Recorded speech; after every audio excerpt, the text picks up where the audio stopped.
We begin with the latest in the investigation into online threats against Plainfield High School. This is a story that's gained national attention and one we've been following since the very beginning. We have team coverage tonight, and we start with Call 6 Investigates Paris Lubell. What have you been able to find? Hey, Candace, right now police are staying really tight-lipped about the whole situation today, not officially releasing any more details. Now, what we know right now is that local, state, and the FBI served search warrants on 2 homes in Plainfield and another location in Brownsburg last night. Now, these searches coming just hours after we confirmed the FBI had taken over as the lead agency in the investigation. Now, last night our crews were at the 2 homes in Plainfield when they were being searched by police. Our crews say they saw police carrying out electronics, including an all-in-one computer. We're also able to confirm that representatives from the U.S. Attorney's Office and the Hendricks County Prosecutor's Office were also there on the scenes.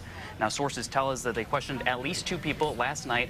No official charges being filed today by the U.S. Attorney's Office or the Hendricks County Prosecutor. And now, Paris, does this mean that they didn't find the people responsible for this? This is pretty typical in cases like this. It takes some time to go through all of that evidence, especially the computers themselves. Got it. And what comes next? Right now, the computers that were seized last night were going to be taken to the FBI lab or state police here and gone through kind of just to get the evidence, see what was on them, to see if any of these people were part of these threats. And it is possible that these people are not connected, correct? It is very possible. Until we have actual charges, the person could still be out there. All right, fair enough. Paris Lubell reporting. Thank you so much.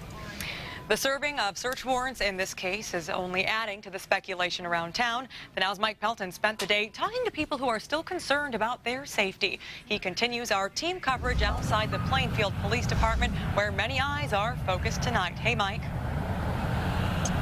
Well, the FBI is leading this case, but Plainfield Police is also involved. This afternoon, they tell me there are no big developments. But if you talk to parents, if you talk to students, they'll tell you that while all the information around the cyber threats is scary enough, the lack of information is a bigger concern. I mean, it's kind of disturbing, honestly.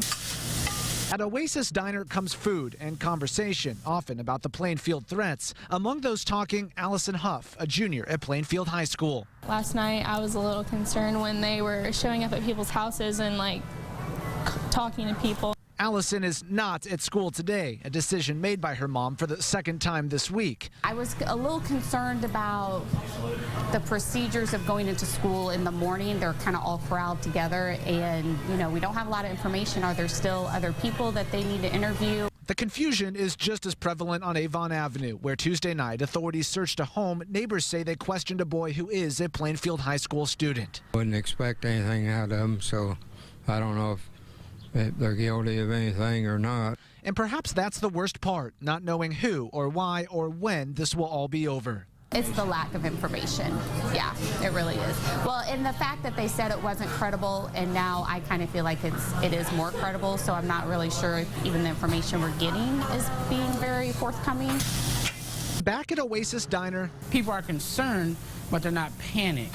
Maybe it's one and the same. Just ask Allison, who tells me with skipping school and increased security, the past few weeks have hardly felt like her junior year. Plainfield had a basketball game, and I went to that, and there was about 4 kids there watching the game. I mean, and half the cheerleaders didn't show up because they didn't want to have anything to do with it.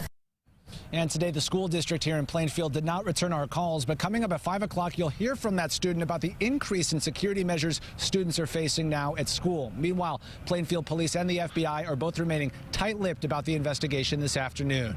We are live in Plainfield for the Now Indy, Mike Pelton, RTV6.